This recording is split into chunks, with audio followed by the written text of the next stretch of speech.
Des dizaines de partis politiques et associations regroupés dans un cadre d'échange pour une transition réussie au Mali ont réclamé, c'était vendredi, la démission du Premier ministre Choguel Kokala Maïga.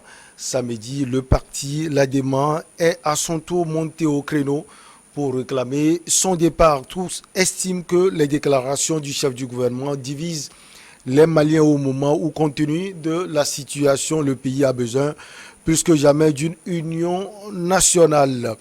Qui en veut au Premier ministre Choguel Kokala Maïga au Mali? La réponse se trouve sans doute dans mon introduction, mais on va également poser la question à King Dodjro que vous connaissez. Il est consultant et expert en structuration économique et financière, spécialiste du Mali. Bonjour King Dodjro, vous allez bien? Bonjour cher ami Michel, Dieu veille sur toi toujours. Alors, derrière les partis politiques, il y a qui? Et qui en veut au Premier ministre Choguel Maïga? D'abord pour commencer, le Premier ministre a été nommé par la volonté manifeste du chef de l'État, son Excellence Assimi Assimi Goïta. Goïta. Chaque pas, chaque direction que prend le Premier ministre répond à l'aspiration, à l'orientation, à la vision et à l'ambition du chef de l'État. Que ce soit sur le plan sécuritaire, que ce soit sur le plan social, que ce soit sur le plan économique, que ce soit sur le plan diplomatique, relations avec les institutions internationales, des partenaires bilatéraux et multilatéraux. Le Premier ministre ne fait qu'exprimer donc les aspirations du chef de l'État. Donc celui qui en veut à la tête du Premier ministre en veut à Assimi Goïta. C'est d'abord ce qu'il faut dire dès l'entame pour situer les responsabilités. Celui qui en veut au Mali, celui qui en veut donc à Assimi Goïta, en veut justement au Mali, en veut au peuple malien qui veulent juste avoir de la souveraineté manifeste dans leur façon de gouverner leurs affaires, qu'on ne vienne pas leur dire comment gérer leurs affaires, comment, avec qui il faut traiter, avec qui il faut avoir de partenariat en matière de défense, en matière de sécurité, avec qui il faut commercer. C'est juste le combat que mène le peuple malien. Et pour mener à bien ce combat, a mandaté donc celui qu'on appelle le président de la transition, qui est Assimi Goïta, qui a bien voulu faire confiance, bien sûr, à Choguel Maïga, issu du M5. Donc du coup, aujourd'hui, quand nous regardons les événements qui ont lieu en ces derniers temps au Mali, il y a un vaste plan de déstabilisation du pays sur tous les plans. D'abord, les attaques se multiplient quand on est sur le plan sécuritaire, le pays est menacé à Les fond. camps ont été attaqués, notamment le camp Kati. Depuis qu'il y a eu cette histoire de l'arrestation des 49 mercenaires ivoiriens que les autorités maliennes ont arrêté depuis le 10, ont su de près ou alors on vit dans le pays en cascade la dégradation de la situation sécuritaire avec des attaques partout, on allume des feux à tous les niveaux pour embrouiller les femmes. Et donc, du coup, ayant échoué peut-être leur premier plan avec la venue des mercenaires, on active maintenant des actions, des attentats contre les camps, les bases militaires, pour détruire donc la défense militaire du pays. Et comme ils voient peut-être que les femmes arrivent à contenir les attaques, il faut soulever donc un autre tsunami, c'est le tsunami politique. Donc le bras médiatique, le bras communicateur, le bras face, celui qui fait le public relation du président de la République, qui est Choguel Maïga, qui est un excellent communicateur, il faut donc le décapiter. Alors, est-ce que le Mali a besoin de ça aujourd'hui? Ils ont réussi à monter les Maliens de l'intérieur contre la transition. On a vu la sortie de l'imam Diko à un certain moment donné, qui n'était pas du tout de nature à garantir la paix sociale dans le pays. On sait très bien que nous sommes dans un régime spécial, qui est un régime de transition, en vue de refonder un pays pour un meilleur avenir, un meilleur devenir pour les générations futures, parce qu'il faut rompre avec les pratiques anciennes. C'est ce qui a conduit à la révolution, cette révolution couronnée par la maîtrise de situation par les militaires, aujourd'hui qui gouvernent le pays d'un main de fer, qui donne espoir à toute l'Afrique. Donc aujourd'hui, il y a les ennemis de l'Afrique qui sont donc au Mali, qui sont des Maliens contre leur peuple. Et je pense que c'est un folklore qui est organisé. Si on pousse aujourd'hui le Premier ministre à la démission, qui est-ce qu'on va nommer? C'est qui va devenir le prochain ministre? On demandera aussi sa tête plus tard. C'est de ça qu'il s'agit en fait. Alors, pour moi, c'est un plan qui est en marche. Les Maliens doivent être très conscients que les politiciens n'ont que faire. Et ils démontrent par A plus B qu'ils n'aiment pas leur peuple. Et quand un sauveur arrive qui parle le langage du peuple, puisque ça ne parle plus le langage alimentaire comme d'habitude, ils se liguent contre ce dernier parce que ils mènent fin à des pratiques malsaines qui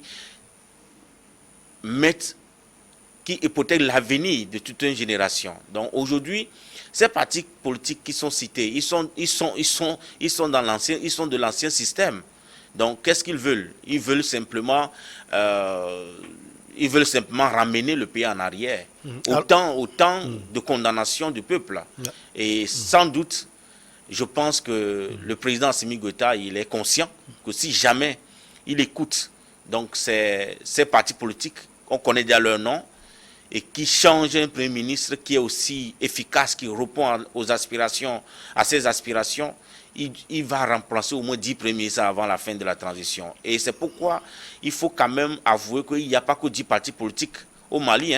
Il y a par exemple le collectif pour la refondation du Mali, le Corema, qui est un collectif très très très éloquent, qui a quand même de la matière, qui analyse la situation au Mali, qui fait des propositions très concrètes, qui est carrément contre cette aventure désastreuse que ces dizaines de partis politiques entreprennent en vue de déstabiliser le pays sur le plan politique. Parce qu'un changement aujourd'hui du Premier ministre voudra véritablement qu'ils ont réussi à déstabiliser les institutions maliennes sur le plan politique. Alors que le Mali n'a pas besoin de ça aujourd'hui. Le Mali a d'autres défis.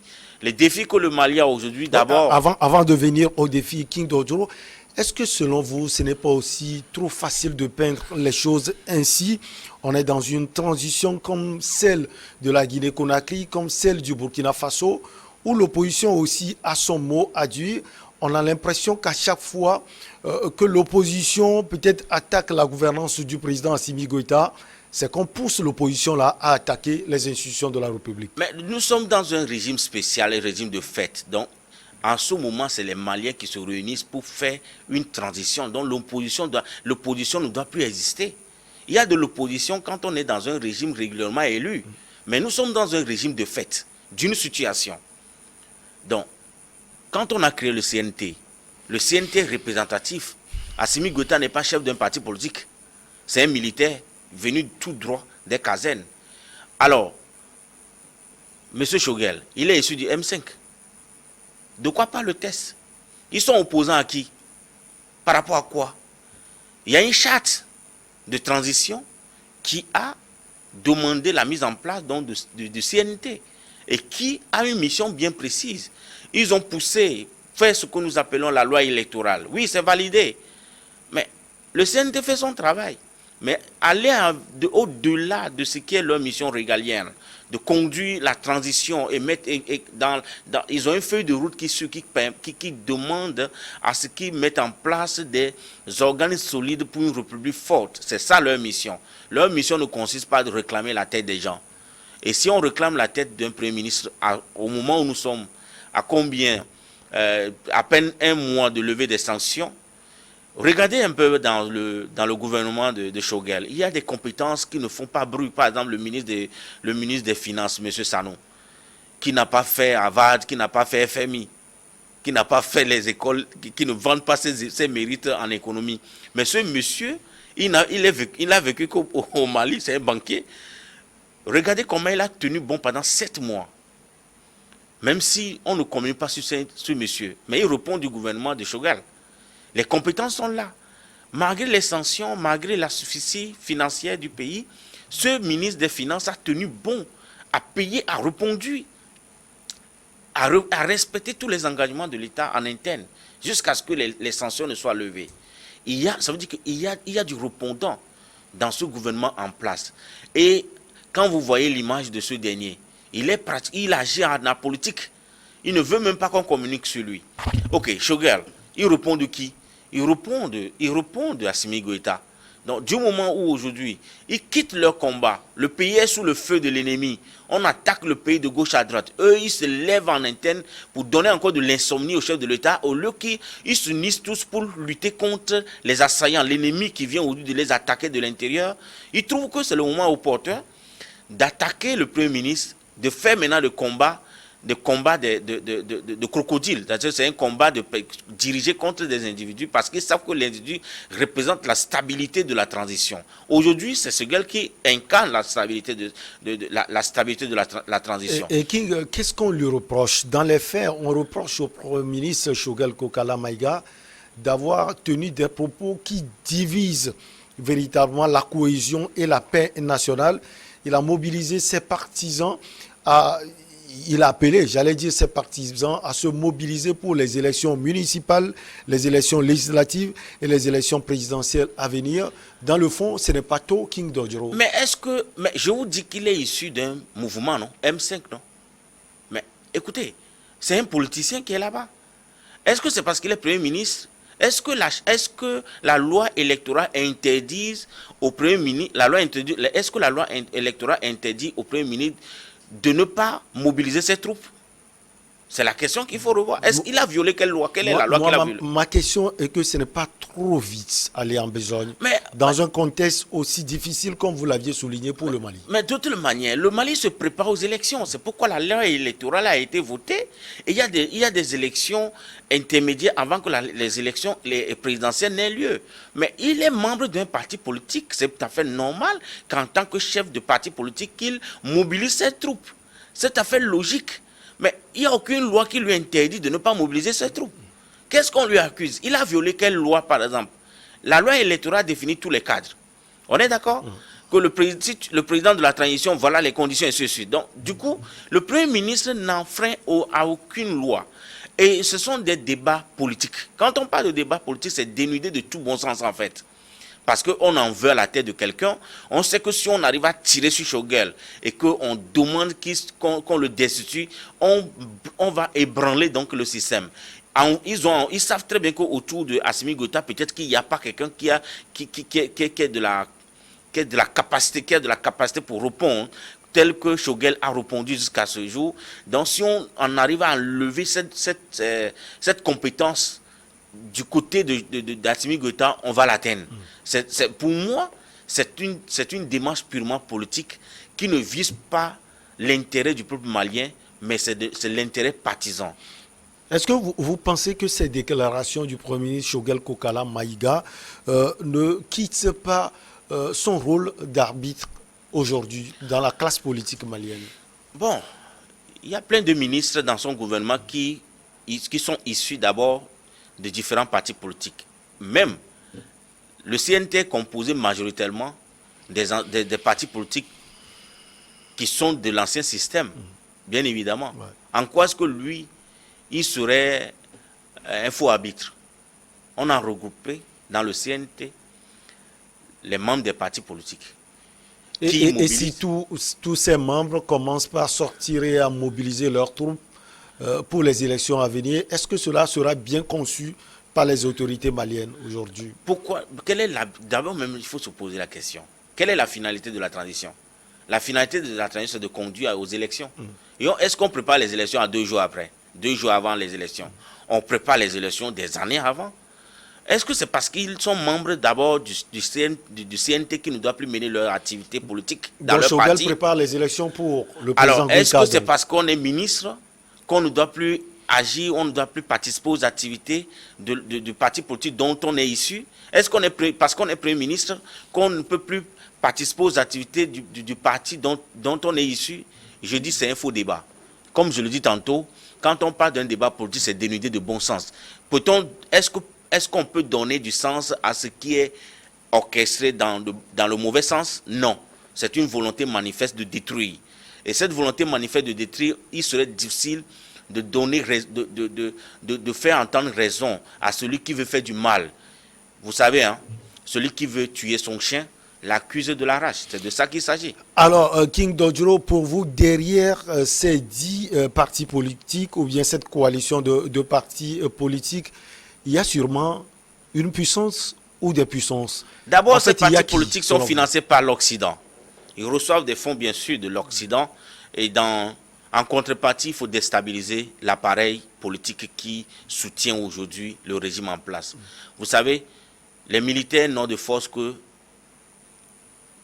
à travers ces organismes, ces institutions qui sont autour d'eux, telles que le CNT et le gouvernement en place.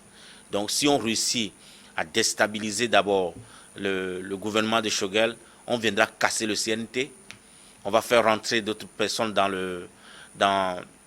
on va faire rentrer d'autres personnes dans le CNT. On demande que le président de la transition démissionne 4 mois avant les élections. S'il démissionne, c'est le président du CNT qui prend le pouvoir. Et si par exemple les élections n'ont pas lieu en 4 mois après, c'est le deuxième vice-président qui prend le pouvoir. Et vous savez ce qui est le deuxième vice-président? C'est l'ADEMA. C'est le parti qui prend le pouvoir directement. Donc vous comprenez qu'il y a un schéma bien organisé qui est là, que les Maliens doivent être très, très, très vigilants pour comprendre que ceux qu'ils ont renversés hier sont à la manœuvre en complicité avec l'Occident, avec les ennemis du Mali, pour détruire sur le plan sécuritaire et sur le plan politique également. Tout ce qui fait l'équilibre aujourd'hui de la transition, puisqu'ils n'ont pas réussi la mission économique et financière d'asphyxier le pays, ils viennent maintenant sur un autre terrain. Alors, selon vous, l'opposition aujourd'hui doit être, si on peut le dire, muette, alors que le Premier ministre, lui, peut mobiliser sa troupe. La question est de bon sens. La question de bon sens qu'il faut se poser ici. Est-ce que la loi électorale interdit au Premier ministre de rappeler à ses partisans qu'il y a bientôt les élections? Est-ce que ça interdit aux ressortissants, aux membres de l'ADEMA, par exemple, de mobiliser leurs troupes? Vous voyez, c'est pourquoi je revenais tout à l'heure sur un collectif que je suis de près, le collectif pour la refondation qui est Coréma. Là-bas aussi, c'est des partis politiques qui sont membres de ce collectif, qui sont membres même du CNT.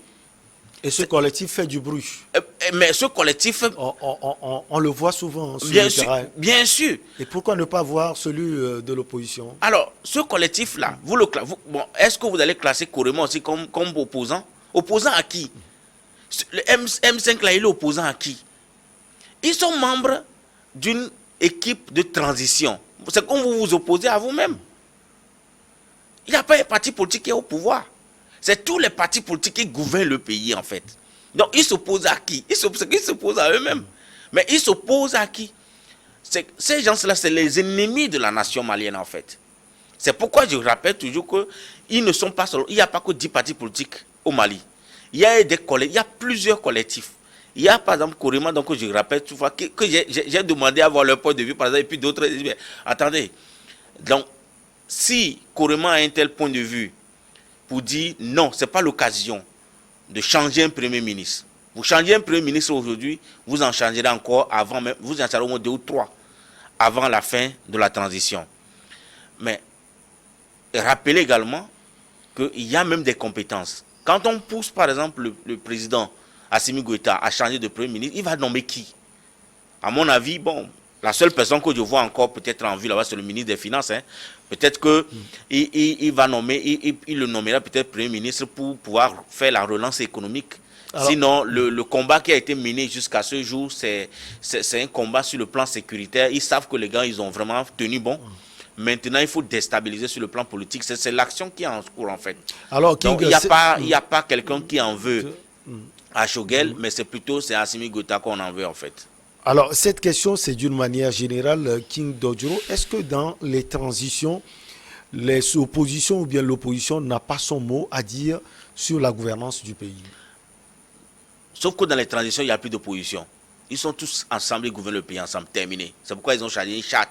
Ils ont signé tous une charte de transition. C'est une réaction contre nature qui sont en train de mener. Même si la gouvernance n'est pas telle, on connaît les jeux politiques. Ils s'asseyent comme ils se sont assis au départ pour discuter de façon consensuelle, pour dire, ah, voici la charte. Nous constatons avec récurrence qu'il y a des violations de la charte que nous avions été tous membres et signataires. Si ces violations sont avérées, constatées par tous les partis engagés, bien sûr, de façon consensuelle, on décide de la marche à suivre. Mais que les gens ne se désolidarisent pas parce qu'ils luttent pour leur ventre pour dire nous condamnons un Premier ministre, nous réclamons sa tête. En une minute, quelle réaction vous avez sur ce qui se passe actuellement en Guinée-Conakry où le Front national de défense de la Constitution menace Mamadi Doumbouya et sa troupe?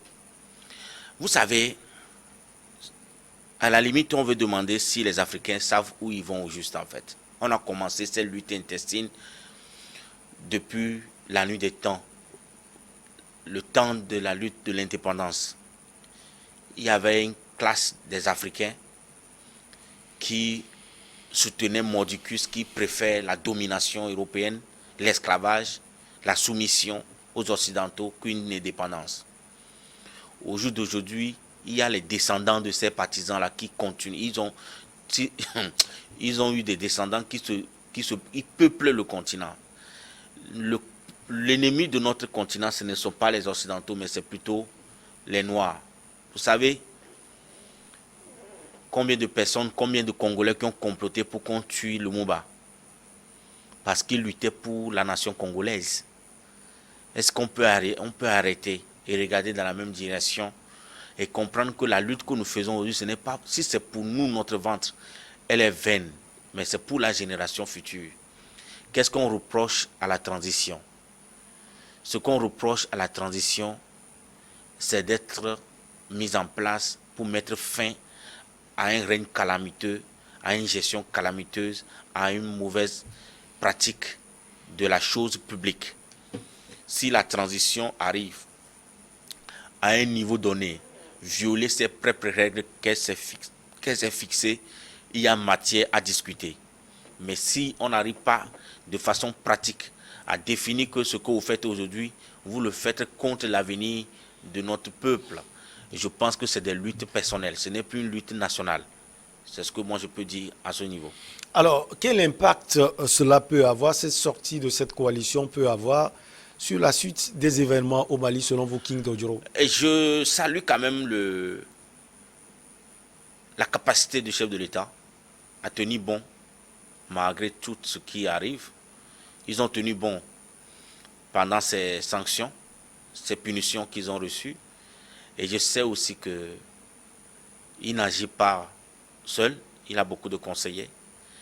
Et c'est la nation malienne qui lui tient véritablement à cœur. C'est pourquoi il s'est aligné des gens compétents pour l'entourer, qui sont en mesure d'exprimer ses aspirations à travers le pays, à travers devant l'opinion publique et internationale.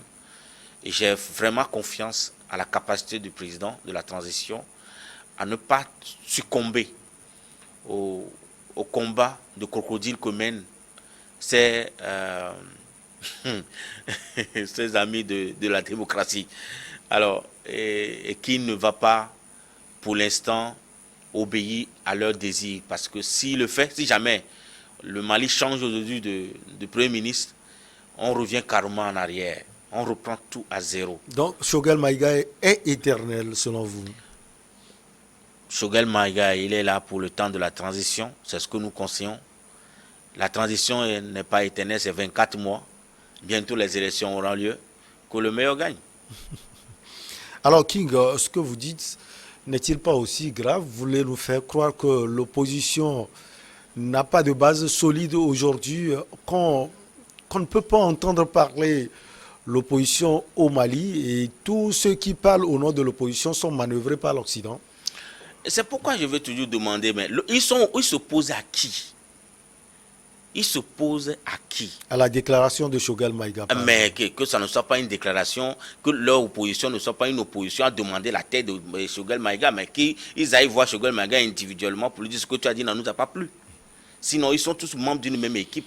Vous ne voyez pas que... Mais en politique, tout se paie cash aussi. Mais vous ne voyez pas que c'est quand même aberrant que vous êtes tous membres d'une équipe et que vous vous opposez entre vous-mêmes. C'est que vous avez décidé de détruire le bateau qui vous conduit. C'est de ça qu'il s'agit en fait. Donc, l'acte que posent ces partis politiques en s'opposant à leur chef de gouvernement, en demandant sa démission, la question, c'est qu'ils ont décidé d'en faire un plan de détruire le navire dans lequel ils sont en fait. C'est ce que ça veut dire. C'est comme si vous êtes dans un bateau et vous décidez d'éliminer le capitaine du navire. Quel est votre sort? Vous allez chavirer. Vous allez chavirer. Donc, c'est comme ça il faut voir le sujet en fait. Le capitaine, il a commencé, il a fait sortir le bateau dans le port d'embarquement. Il a câblé son navire sur le port arrivé. Il connaît la route qu'il va prendre jusqu'à arriver à l'arrivée. Alors, les bruits ont déjà couru. King Dodjro, qui a un peu de rififi entre le président Assimi Goïta et son premier ministre Choguel Kokala Maïga. Est-ce que c'est vérifié? Est-ce que cela peut véritablement impacter sur cette décision de cette coalition, selon vous? Bon, de toute manière, le Premier ministre actuel n'est pas arrivé là-bas par lui-même. Il a été nommé par le chef de l'État qui lui a fait pleinement confiance. Si le jour où il ne lui fait pas confiance, il va le faire appeler, il va le faire asseoir pour discuter, pour dire je ne te fais plus confiance aujourd'hui. Et que, ou bien la mission qui était confiée, tu as atteint de ta mission. Et donc, je veux bien te remplacer par une autre personne. Ce ne serait pas parce que les partis politiques se sont ligués contre lui. Mais ce serait parce que, souverainement, le chef de l'État, Assimi Goïta, a décidé de faire confiance à une nouvelle personne pour une nouvelle mission. Parce que, vous savez, il a conduit quand même une mission. Une mission qui a permis quand même à l'État malien de redorer son blason à l'international, de rétablir des relations avec de nouveaux partenaires, de faire à soi quand même une image aujourd'hui, un aura plutôt dans le monde, surtout créer même un espoir auprès du peuple malien. C'est une mission que ce Premier ministre avait reçue de la part du chef de l'État.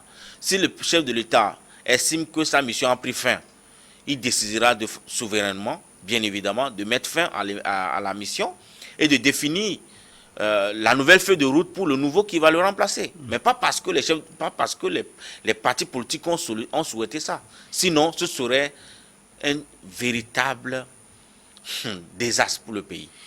Alors, King Dodjro, le train est arrivé à la gare. Comme de coutume, vous avez un dernier mot sans doute. Nous avons espoir et nous avons confiance à la lucidité du gouvernement, au chef de l'État surtout, le chef de l'État malien, en qui nous faisons beaucoup confiance.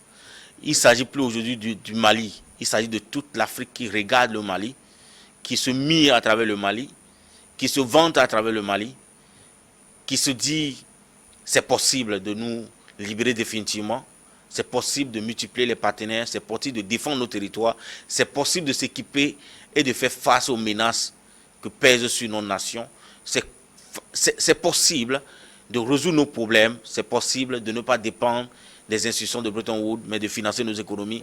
Ils l'ont démontré sur tous les côtés pour montrer la voie aux pays africains. Donc c'est de dire que nos frères maliens, il ne s'agit pas seulement de vous. Regardez les Africains qui ont bon espoir, qui vous soutiennent depuis lors jusqu'à ce jour, avant de faire quoi que ce soit. Parce que c'est l'avenir et la génération future, vous serez donc comptable.